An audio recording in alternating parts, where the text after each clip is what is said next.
So 2 years and 1 week ago today, it was September 6th, 2018, was just a day of tragedy. In Arkansas, there was a man, 26-year-old man, who was a Christian, a worship leader in his church. He was in his apartment by himself, just watching a football game late at night and eating ice cream.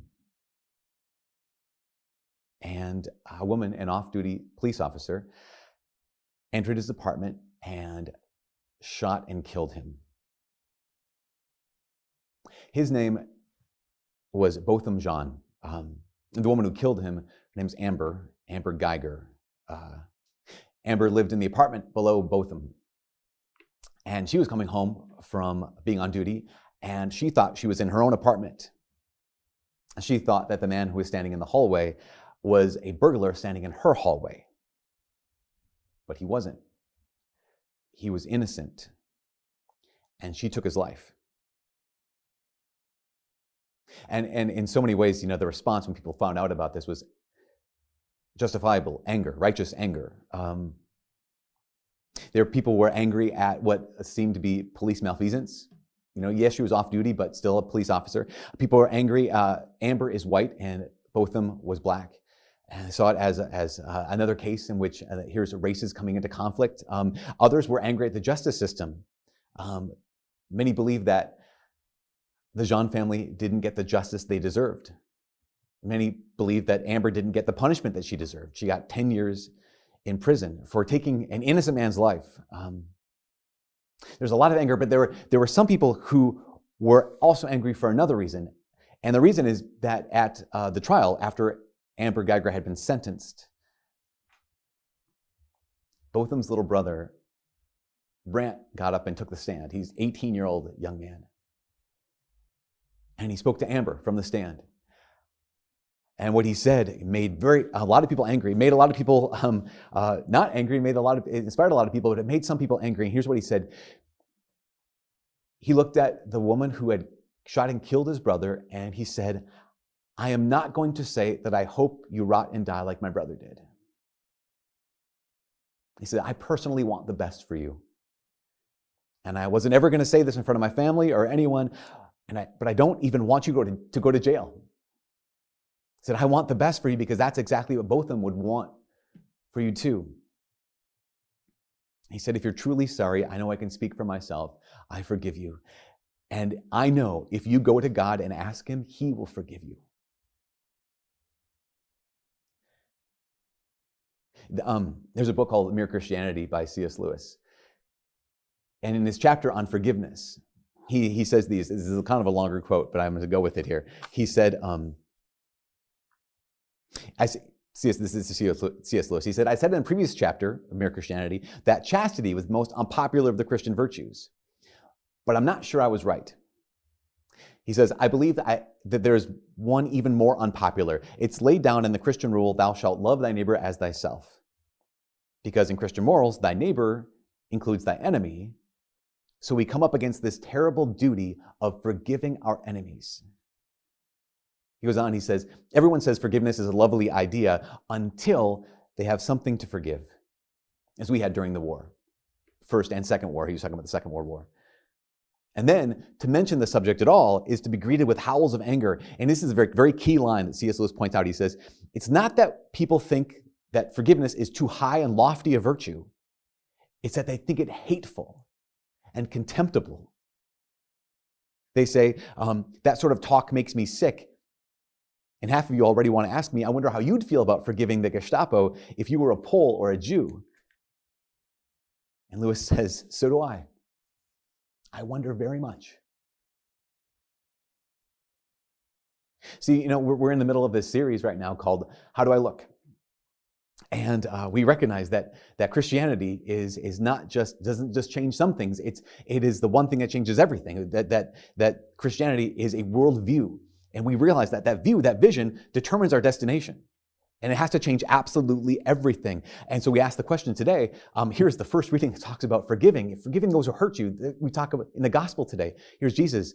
Peter asks the question, "How often must I forgive my brother when he sins against me? So we have to ask the question, how do I look? How do I look at forgiveness? How do we look at those who have hurt us? Peter even says, should I forgive him 7 times? And Jesus responds with these really hard words. This is like one of the hardest words of Christianity. Jesus says, no, I don't say 7, I say 77 times. Even when what they've done is unforgivable. We go back to the story in Arkansas of Botham Jean and Amber Geiger, and we realize that Amber, she could never pay back what she did. She'd never pay back what she owes, not in 1,000 years. Like justice could never be done, really. No matter how long she was in jail, it would never be just. She could never pay back what she owes. And so when Jesus says we have to forgive, what does he mean? Does he mean just what we have to do as Christians is just kind of wave it away?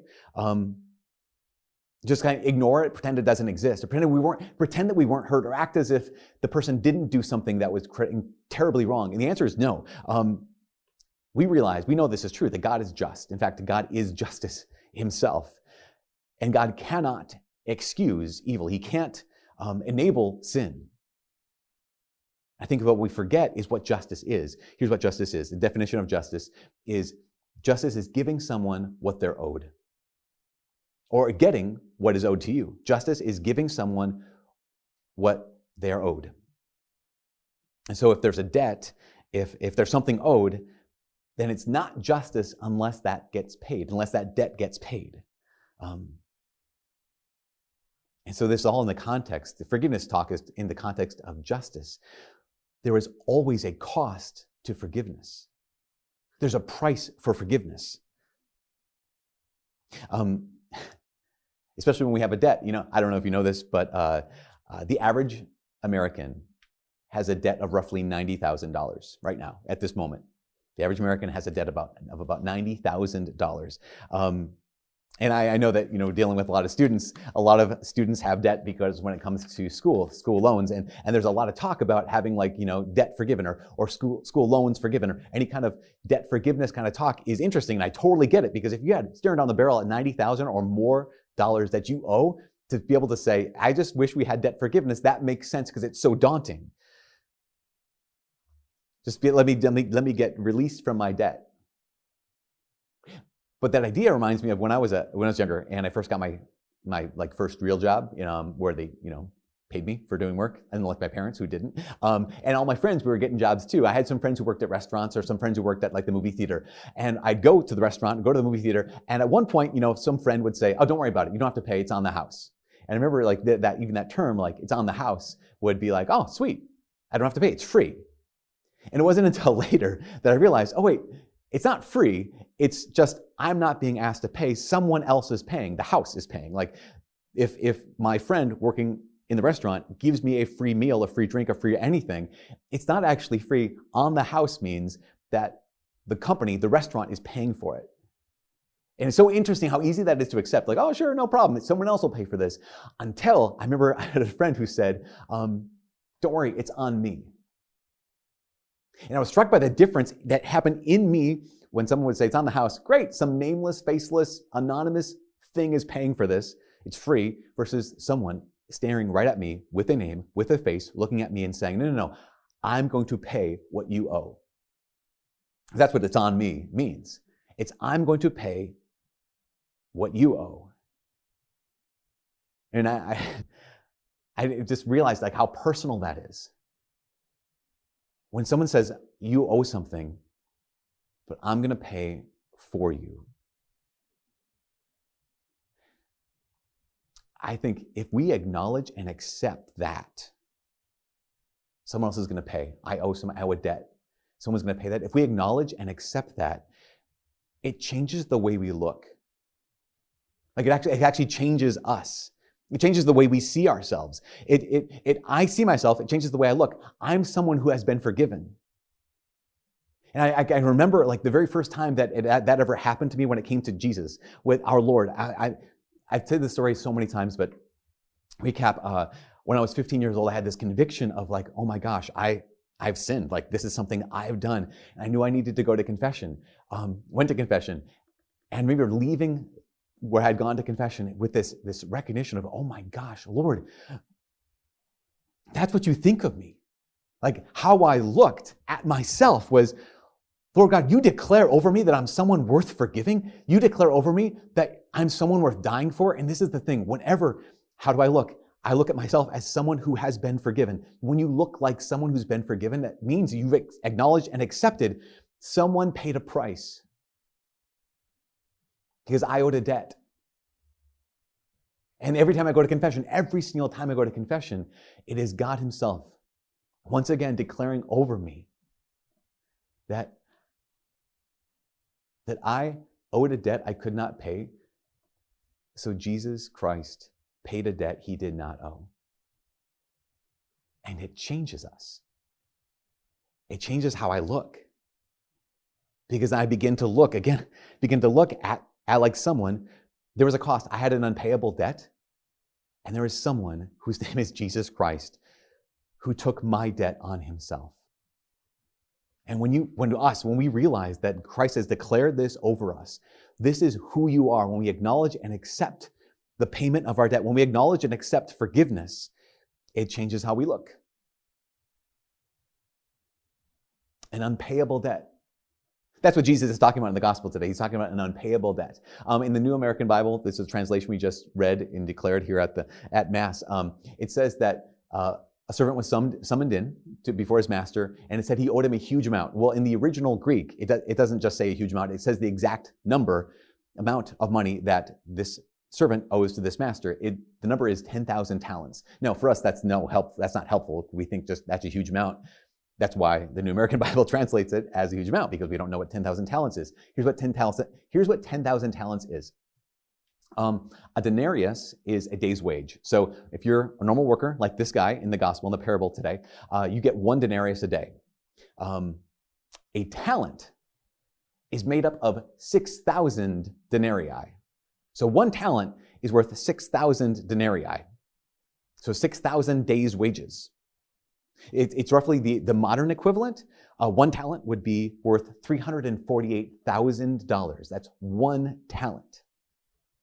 And so the total, 10,000 talents, it adds up to $3.48 billion. That's how much money this man owes the master. And he says, and he has like the gall to say, give me some time, I'll pay you back what I owe you. If the master gave him 200,000 years, that's how long it would take for this one man earning 1 denarii a day to pay back the $3.48 billion this man owes him. It's an unpayable debt. And this is us as Christians. Like, how do I look at myself? I look like someone whose debt has been paid. I look like someone who has been forgiven. And this is the cost of forgiveness. The cost of forgiveness to forgive one of my sins is the life, the death, and the resurrection of God's only Son. It gets declared out over us every single time. As I said, he paid a debt that he did not owe because I owed a debt that I could not pay. And because of that, how do I look? I've been marked by mercy. How do you look as a Christian? You've been marked by mercy. And that worldview changes everything. How do I look? Here's the thing. It doesn't change the past because there's still consequences. But it does change the future. It gives us a future of hope, and it gives us a future of responsibility. It gives us a future of hope. It's not over. But it also gives us a future of responsibility because it's not over. I would say it seems like if there is any condition put on grace, grace is that free gift, but if there's any condition put on grace, if there's any kind of requirement placed on forgiveness, it is this, that it doesn't end with us. If there's anything God expects of those for whose debt he pays, it's this one thing, that it doesn't end with us, because here's the gospel, right? This person, $3.48 billion, I forgave you. The master even says, I forgave you because you asked me to. His debt has been paid. He's been forgiven. How does he look? Does he look at the world like one who's been forgiven? Does he look at those who owe him debts like one who has been forgiven? Now he grabs him by the throat, starts to choke him and says, you pay. Justice demands that you pay me what you owe me. So how do I look?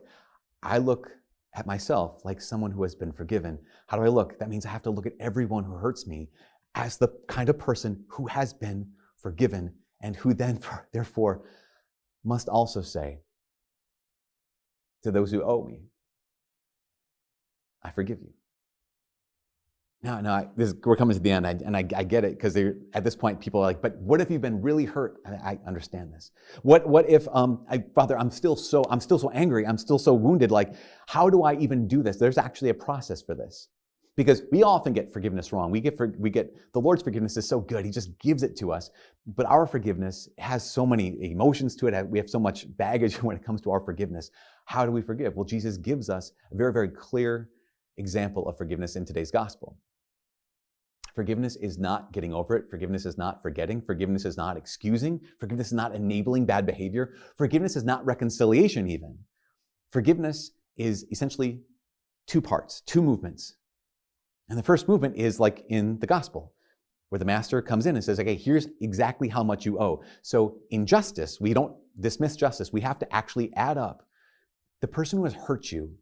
How much do they owe you? Justice is real. How much did they take from you? What did they cost you?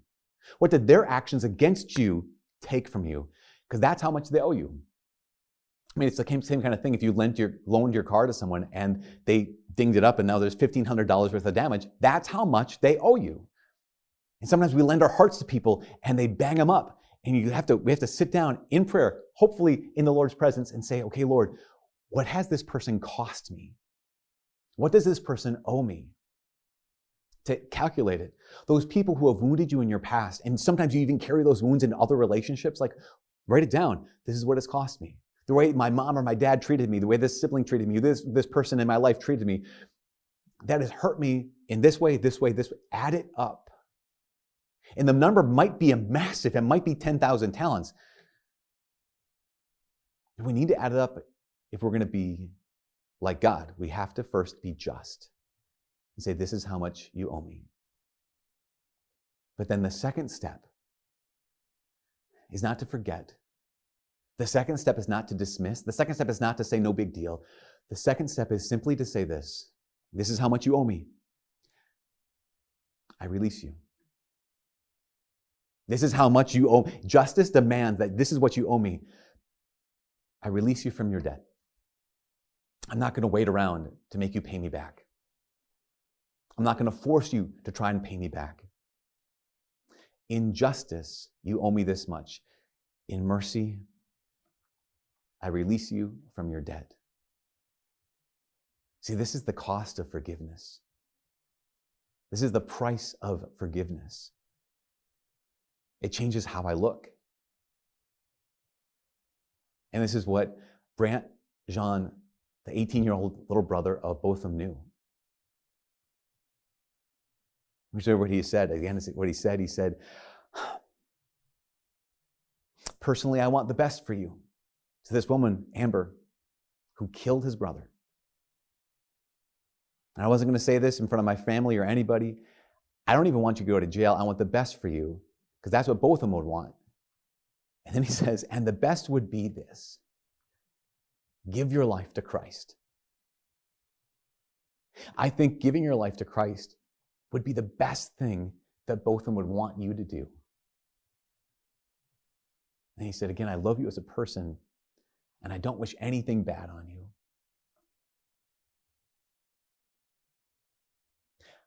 How does that look?